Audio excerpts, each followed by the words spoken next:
Peace to the planet Earth, man. We are here on a wonderful Tuesday, man.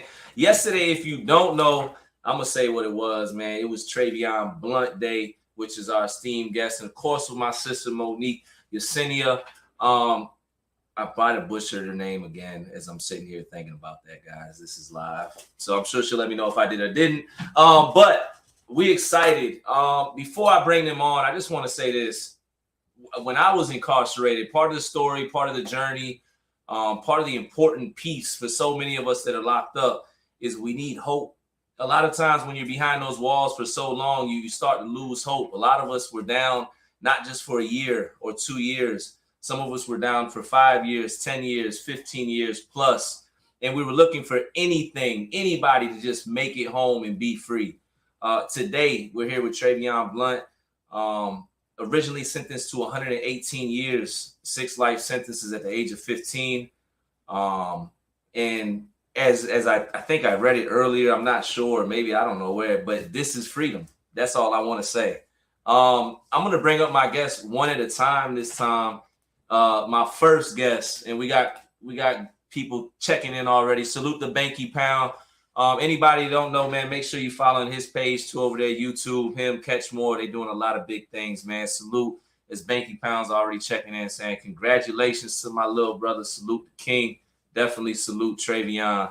Um, my first guest, an integral part of this story, and they'll be on together and they'll be speaking together in regards to the journey, is my sister Monique. And I want to be clear, I'm gonna say this for her at the top of the hour because I know she's already getting a bunch of outpouring emails and everything else, which we get it, But I'm gonna say it, man. She's off guards, man. She's taking time off. She's retired. She's a former, but nonetheless, she definitely she carved her own path. She did what she did, and she'll still be, checking in from time to time. But I wanted to say that so she doesn't get overwhelmed with the emails, man. Advocacy is hard work. And a lot of times, man, we learn as we go down the path to set boundaries so we can stay the course for ourselves, man. We pour out a lot, and this sister right here pours out everything, not just with Travion, but with countless others. And we look at it as sister, mentor, and more. And I'm gonna go ahead and bring her up right now. Monique, what's going on, sis? Hey, how you doing, life? I'm good. I'm good. Before I bring Travion, I just want to give you an opportunity. I know a lot of people do know you, but if they don't know you, I just spoke about the former advocate piece, man. Uh, but if you can, please introduce yourself to the world in case they don't know who you are. Yes, as Chris, I call Chris Life, as he just stated, I am Monique Yesenia, and I am a former advocate. I retired about 6 months ago. I had to take some me time. I've been through a lot of stuff, a lot of tragedy, a lot of health issues, and like all of that stuff, losing my fiance and and a whole bunch of stuff. So I'm just taking some time out for myself, and it feels good. uh I see the emails, I see those tempting retainers, I see all of that, but I have to pass on it. I'm also a certified life coach, a certified relationship coach, I'm a prison coach, and a reentry coach. So my life is giving back to returning citizens, period. It's not for money, it's not for clout, it's not for any of that. It's just, this is sincerely my heart, and this is my path for life. In life, where these are my steps that's ordained to help and give back as much as I can, to those who's returning back into society. And life, you was my student for 9 years, Yeah. and I love what I do. I love what I do, and I just love all you guys. Came home and y'all took off. I'm proud. I'm so proud. It makes me feel so good. It really does. I'm a mom of a 31-year-old. I'll be 52. That's about it. I love life. I love people, and if I can give back in any way, I will. I always will. Indeed. I just want to say, as I've made it custom here, man. I want to give you your roses in front of the world. I always do. You know, you my sister. Um, quick background story. She spoke to it. I was in St. Bride's, and we were given, you know, certain opportunities, but we couldn't get that extra push. We were fighting for certain things for the guys, certain opportunities. And here comes, you know, Monique. You know, I've known her for so long, like different name back then, man. But Hmm. Monique walked in, boom, authentic, real, sincere. She didn't see it. I didn't get the feeling like she looked at us as prisoners or numbers. I looked at it. I seen somebody looked at us like we were men, brothers, nephew, whatever it was at the time. So I just want to say salute to you for being consistent with your hard work, your love, your sincerity, just everything that you do. And if anybody deserves some time off, is you, sis. And if anybody would like to, if you want to refer to anybody for conversation, I'm open. I got my email open as well. But we got to protect those that have protected us, man. And I'm really big on that. I've watched a lot of people, unfortunately, close to me that are fighting advocacy, other things, and they don't get that part, man. So anybody that's watching this, that's on this live, self-care is key, especially in 2023, man. It's a And I stressful. get I get the whole, you know, you want to get your family home. And something that I had to had, you know, sometimes self-talk is the best talk. And for me, I said, Mo, like, you can't save the world. I know I can't save the world. I got 16 people home in the last 10 years. I had 3 major worldwide cases, Travion being my biggest one that put me on a map around the entire world. Like, I have people in Italy, Africa, New Zealand, like Right. friends now, like friends. So that makes me feel so great. They were there, even there for me when I was going through, when I was critical in ICU, when I came out of that a few months later, and I'm looking at videos and I'm looking at emails and people praying for me in their church and all of, man, it was so overwhelming. Life, it was so overwhelming. It's a And to this day, they check on me in Travion to this day. indeed. I don't take that for granted at all. Yeah. So salute. Hey, salute. I forgot what is it called? The chosen family. They were speaking about that on Breakfast Club this morning. There's a difference between your family and your chosen family. And they was breaking Hmm. down how your chosen family is your tribe or the people that rally behind you and that really are there to love you, support you, build you up, care for you. So man, salute to anybody, man. Salute to my chosen family, my support.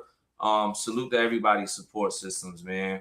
I I, I, want to I, and I appreciate, I really, from the bottom of my heart, from the core of my heart, I so appreciate everyone's love and support around the world. I really do. It's like, it brings me to tears. It's overwhelming and everything because, you know, that fight for Travion was difficult. 7.5 years, it was difficult. He was a stranger. He went from a stranger to literally being my bonus son living with me. So our yeah, story is very unique, very unique. And yeah. I love him with everything in me. I do. Yeah. So let's get ready to bring the young king, man. Salute to the soldier. His brother Willie, man. I don't know if he's up here or not, man. Brother Willie, he said salute to the top soldier, man. Um, Travion Blount became a rallying cry. There's always different ways that you can look at the story, but I know ours, those that were incarcerated, again, like I spoke about, hope is hard to find behind those walls. And when we heard his name and we heard what was going on, and we would hear rumblings like, okay, he back in court. We felt like we was in it. And what was crazy at the time, some of us had pardons in and all that, and we weren't getting through. But guess what? We still felt good because he was getting through. He was a real one, and we knew it. I heard Um, everybody celebrated in the prisons across the world. and I everybody mean, was happy. everyone. Yeah, and the fact is, I'm getting ready to bring them up. As we think about this and we embark on this story, we get into these questions. Over sentencing is a reality here in the United States. It's a horror that Mhm. there are so many countless individuals behind walls right now that were over sentenced because a judge woke up one day in a bad mood. Uh, that are over sentenced because a judge might have walked in the courtroom hungover the day before and didn't want to be there today. We've heard stories all over, but we've heard situations with law enforcement. We've heard everything. We know that the system is what it is. The cat is out the bag now. That they're running around saying overhaul. They're trying to overhaul, but they're missing one important piece. They're not tapping in enough with the people that are being behind those walls and the ones that are really trying to make a change. And can I add? Can I add? Of course. Also, they do it because they can. It's really just that simple. They do it because they can. We all know the prison pipeline is a huge monetary business. It is huge. So everybody that they're collecting, they're getting paid for it. And they were really, at the time Travion got incarcerated, and you know, it was really big for juvenile lifers because it's stock in prison. Yeah. And so, you know, they just not the brown and black people, it's a Hispanic, it's poor white people, it's all of them. And it's a racist system, sadly. I see it all the time. Yeah. Going to court, going to Capitol, whether it's Pennsylvania, whether it's Virginia, wherever it's at, I see it. I feel it when I'm sitting on panels. I feel it when I'm sitting next to a person, whether they're a white racist or a black coon. Let's call it what it is. Right. So, you know, it's terrible that we're paying the price to send their children to school, where our children are paying the price to buy their children Bentleys and houses and all of this stuff, because all this is money, and to keep their necks on those who come from neighborhoods like we come from. And it's sad. I can write a whole book on that. And I was thinking about, you know, I'm an author as well. I was thinking about my life as an advocate. When I did my my prayers and my meditation, and it came to me, and I know Spirit talked to me, is just like my life as an advocate, and I can fill that whole book up. I can fill it up. Oh, you need to. You could write. You could write a book. You could write a biography. You could write a how-to. You go. Well, we talk. We ain't gonna put it all. But it was times John, rest in peace of John Cajal, Travion's attorney. I miss him terribly. It was times that he would like have to tap me. Mo, chill out. I see you. I see your leg moving. I see you high. Yeah. And I'm like, yeah, stop tapping me, because I really feel like going off because of what we experience, even him and I together. But I'm sorry. Go ahead, Blake. We about to get. That's the. I'm sorry. But that's the fighter in you, though. That, ladies and gentlemen, that's the fighter. We're about to bring Travion up, and when I do, as we're embarking on this conversation, I just want you to think about this one question: how many more Travions are there right now behind prison walls? How many more Travions are sitting there and nobody knows that they're there? Nobody knows about their situation. How many Travions are sitting there and their family just doesn't know how to navigate through the legal system? That's what I want everybody to think about today. So we get ready to bring up Travion Blount, man. Good brother. Travion. You on, Trey? He can't hear you. Uh-oh. You might have. I'm going to take you back out, and you're going to have to come back in probably. All right. So, okay. We'll get him. Technical difficulties. He's not. The technology. He's getting it. I'm proud of him for getting on like that. Like, he's getting it. But you know, technology is like the biggest thing when brothers and sisters come home. It's a lot for me, and I've never been locked up. Most definitely. I wondered why he's getting back on though. You spoke about John. You did a post earlier yesterday, I believe, on Facebook with the two of you, because I feel like he was, you know, an integral piece of the story too. Can you just, you know, shine some light on him real quick about who he was? Ooh. John was an incredible man. Him and his wife actually passed away about 6 months ago. She passed away first, and he died 5 or 6 weeks later. And I was with him a few days, his last week of living. He was still feisty and talking smack, of course, even on his deathbed. And I remember fussing with him and crying. I was like, "Did you know you was leaving me? Did you know got dramatic and everything." And he just looked at me and he wasn't scared to go. He's like, "My time, his time was up."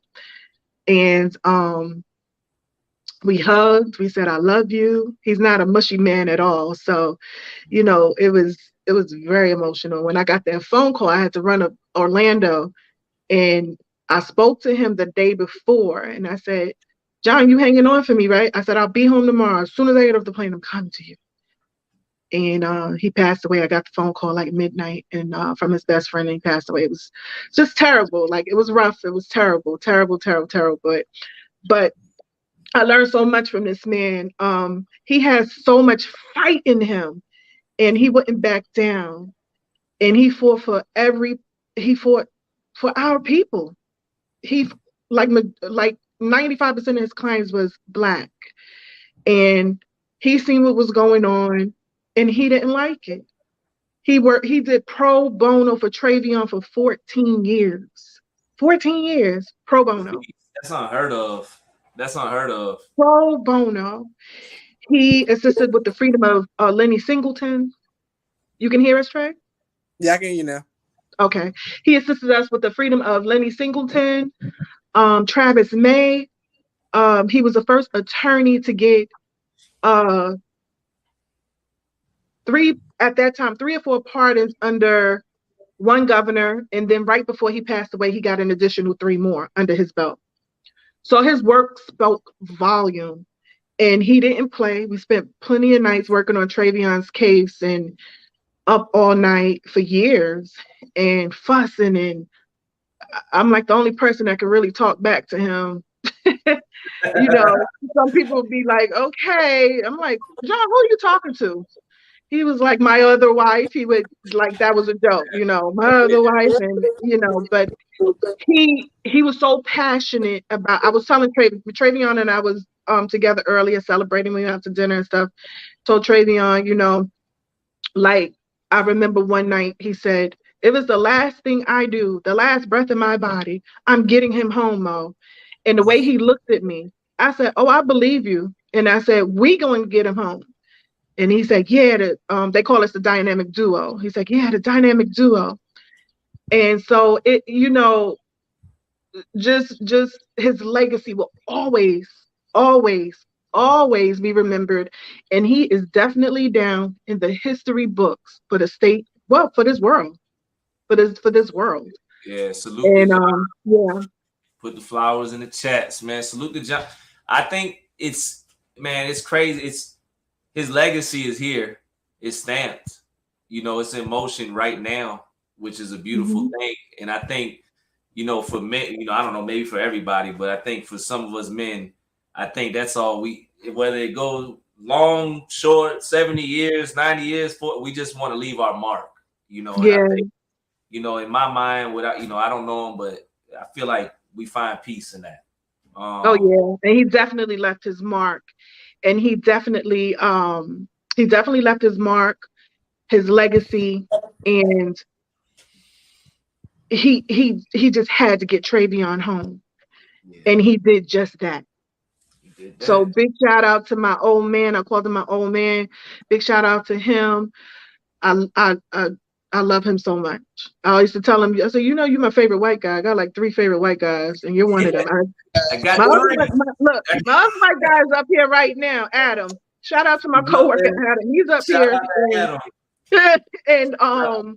And Jason Flom. So y'all my 3 favorite white guys. So, like, Shout out to everybody. Shout out to everybody. We got Travion up here. Technical difficulties out the way. That's why it's live, y'all. We live streaming. Salute to you, King, first and foremost. Definitely got to say that. My baby. I know for anybody that doesn't know you, we've already spoke a lot to who you are. I just wanted to definitely give sis an opportunity to speak to who you are, what's going on, but now we get to hear it from you. Yes, Yeah. sir. If you can, man, just introduce yourself. If anybody doesn't know who you are, introduce yourself, man, to the world. My name is Travion Blount. Was sentenced to 6 life sentences plus 118 years.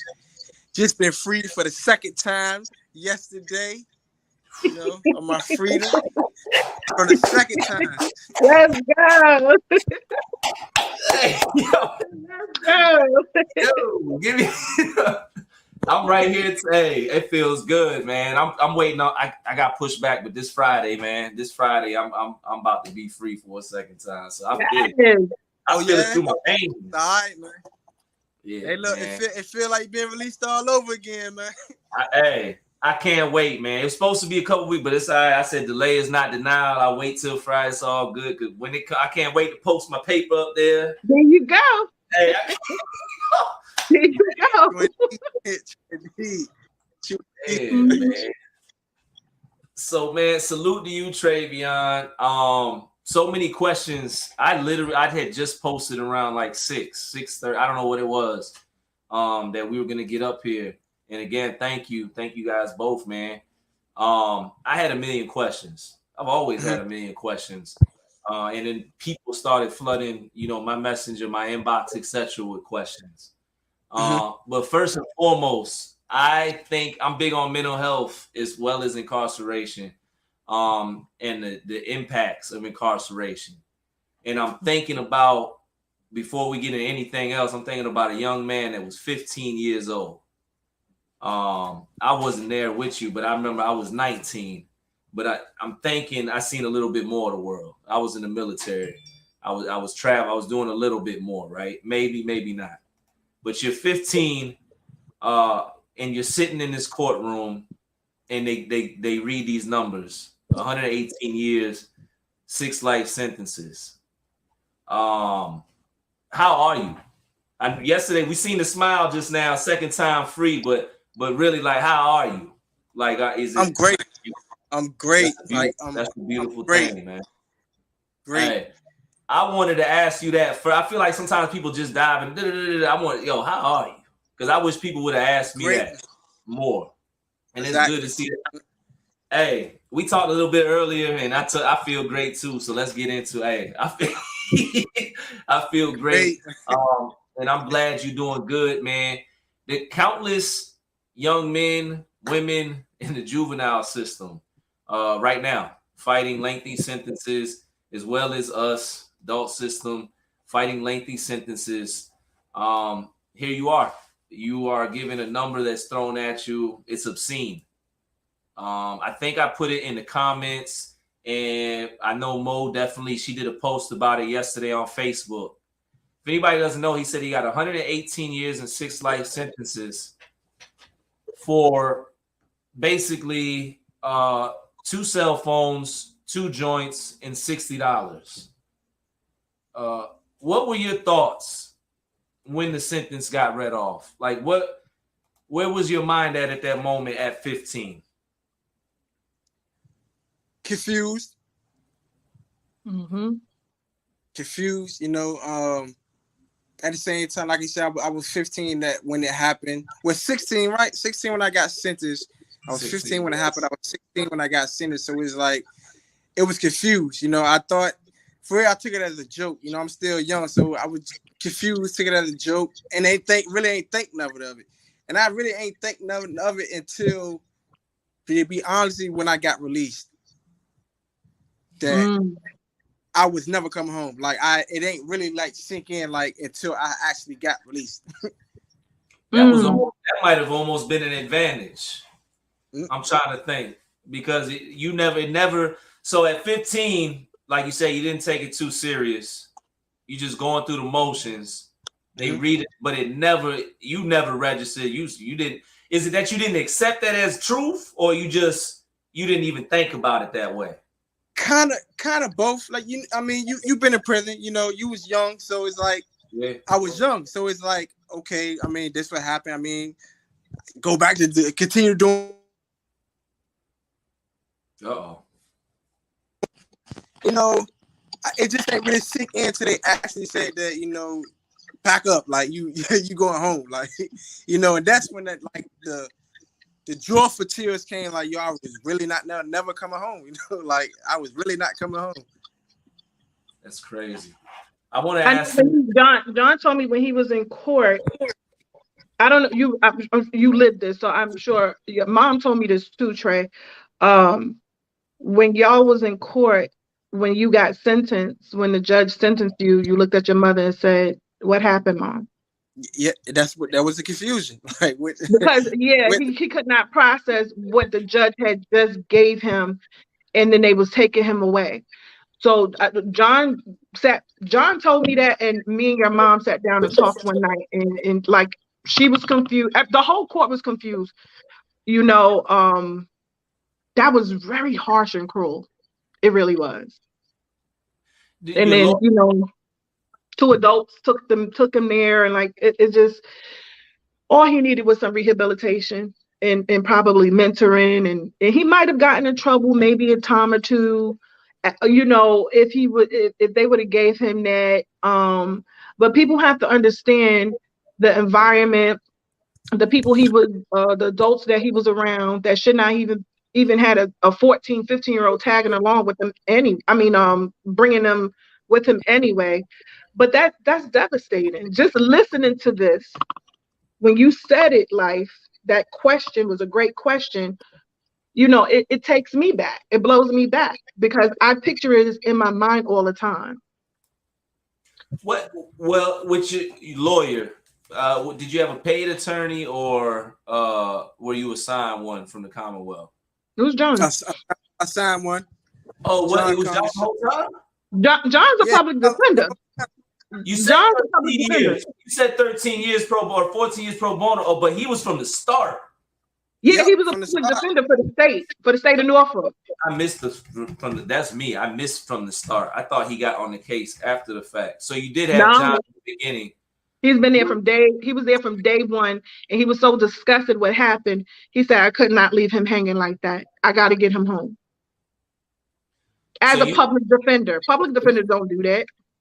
No, I've heard of like one other good public defender in my life, and I've never heard of one like John. Not like that. Because let me tell you, my public defender, when I got like,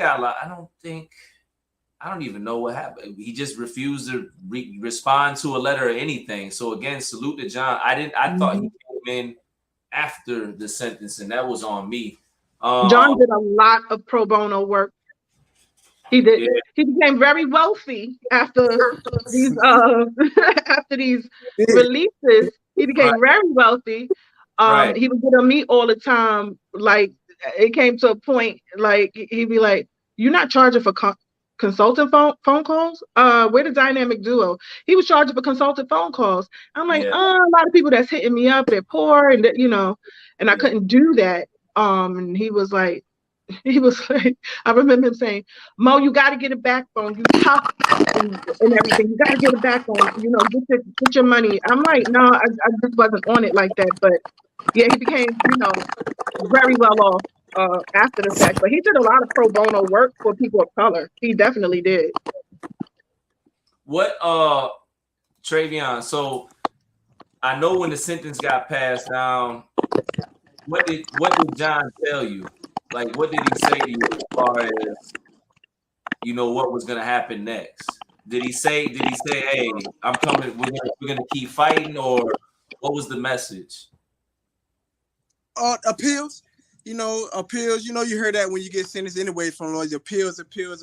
But John fought though, man. He stuck around, man. After all the appeals and open, he kept filing motions.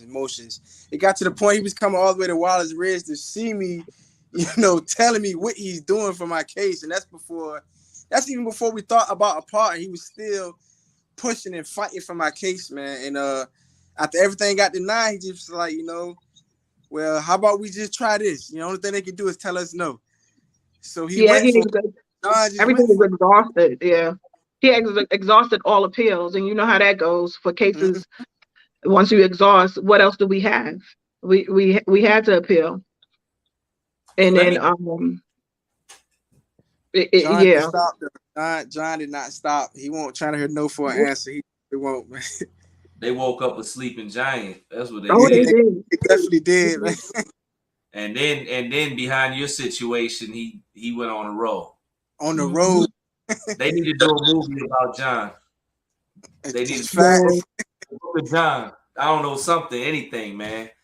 I want to ask you this, Mo, just in case anybody didn't when did you get information in regards to Travion's, or how did you come, like what was the moment where you were like, yeah, I'm about to go ahead. I seen his case on Facebook. I seen shout out to Lou Henson. I don't know if Lou Henson's up here. But I sent him the link and he texted me earlier. If it wasn't for Lou Henson, the journalist, he broke the story. And when he seen that story, he was outraged, disgusted, and all these things. So he put it on the front page of the Virginia Pilot. And so it came on my timeline. So I'm reading it. I read the story probably, no lie, about 7 to 8 times, and I was just crying the whole time. And then when I came out of it, people were tagging me or whatever. So I ironically have a son um, named Travion, and they're the same age. They're a few Yeah. weeks apart. So the irony of that, so I kept thinking about my baby. Shout out to my son. He just came on too. Like I kept thinking about my child. I'm like, oh my God, I gotta do something. I was already advocating, but not to this level. I feel I had helped about 4 people get home, but nothing like this. And so I read the story, I cried, and then what I did was I wound up making a post saying, "Does anybody know his family?" And my homeboy Al knew Taisha, Travion's sister. They went to school together, and connected me with her. So I hit her up and I told her, I said, "You don't know me, whatever, whatever, whatever." And I said, "But please, can you, your mom, just trust me, just meet me tomorrow." So we met at Olive Garden the next day. I didn't know John. I wasn't trying to stop on his toes or anything like that. But I told his mother, I'm gonna do what I know best. So when we met, we was in Olive Garden for 4 hours. His mother's crying, and I took my hands and I said, "Take my hands." I said, "I need you to trust me. Do you trust me?" And she just, with tears in her eyes, she just shook her head. And then from then, I just took off. I did a petition that night. His petition started going viral. I kept pushing. I created his social media platforms. I kept pushing, pushing. I was harassing Richmond every day, calling them. I was telling people to call, emails, and everything. So I bought a light to his case on a worldwide level, and they don't like that. They don't Nah. like that attention at all. So I kept pushing and I kept pushing and pushing. And I know, if anything I know about appeals and exhausting all the appeals, that takes time. That can take up to 7 to 15 years sometimes, 20 years sometimes. And I kept saying, I kept praying, and I was like, I know I'm not oblivious. And I was like, Allah, please, like, I know this is going to be a process, but please make this a short process. And so it was a short process considering, but Yeah. Travion, it probably felt like a lifetime. Right. But so I just kept moving, kept going. I had a great support system. Most of the people that I see that's on right now, shout out to Camille and Trina and everybody, they supported Ivy. Like, everybody kept pushing along with me, and I just would not take no for an answer. And I was up in their face in Richmond. I was speaking to who I needed to speak to. John would tell me, "Mo, chill." Like, chill. I'm like, this has nothing to do with you. It does, but it doesn't. What I'm saying and what I'm doing. I bump head with officials and everything. Um, but I knew I was getting my baby home. I knew that. Somebody, Believe that. that's why That's my son right there. I was getting my baby home. that's when passion meets purpose, man. Travion, I want to ask you this. She spoke a little bit about the fight and the fact she was catching flack, because we know the people, they don't like certain things. They don't. They don't. What was your journey like in prison in regards to that? when your name started getting when they were like, okay, he's getting back in court? Were people supportive of you as far as prison staff and stuff like that, or were people kind of when I got to Lowland, yeah, there's a lot of people who, you know, supported and knew what was going on. But you know, I was at Wallace Ridge, so it was really won't know, you know, it really won't definitely that support up there. You get what I'm saying? I ain't start seeing, you know, the support and actually seeing people care till I got to, I think it was Lawrenceville. Mm-hmm. You know, when, you know, we get their news, they can see our news down here, so they basically, you know what I'm saying, seeing what was going on. Was Wallen Rich? So what was your path through prison? I always ask brothers, what you went from receiving to where, or what was your journey? Straight to Wallace Ridge. Can you let everybody know what that is and how old you were when you went there? I was 17 when I got up there, and that was a level 5? A level 5 prison. So they sent Travion. I'm gonna break it down from my perspective. They sent Travion in there at 17 years of age, in a level 5. Wallace Ridge, besides maybe Red Onion, although they could be tied, they got the worst of the worst. Not everybody's a monster. I'm not gonna say that, but these institutions, these spreads are designed so that you get sent there if you're a problem in the system, if they deem you a problem, or if you are an actual problem. If you got stabbing charge, you got anything like that, if you got violent offenses, anything, you get sent there. 17 years old, you in Wallace Ridge, not too much movement. What was your next spread? You mentioned Lawrenceville. What was after Wallace Ridge, or did you go straight there? It was straight to Wallace, from Mecklenburg, straight to Wallace Ridge till I spent 7 years up there, 7.5 years up there. Then I got you in River North. River North first opened that. I went there. Well, you opened River North. Yeah, I opened that up.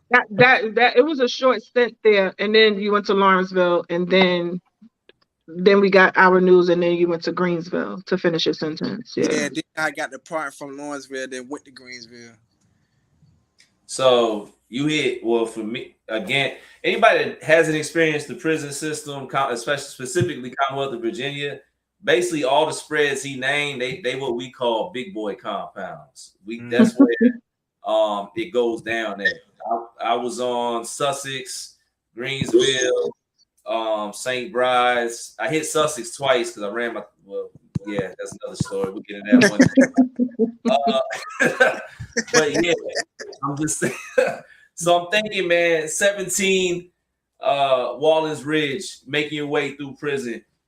Briefly, though you're great today, which is a beautiful thing. Maybe you were great the whole way through, because I actually know, brother.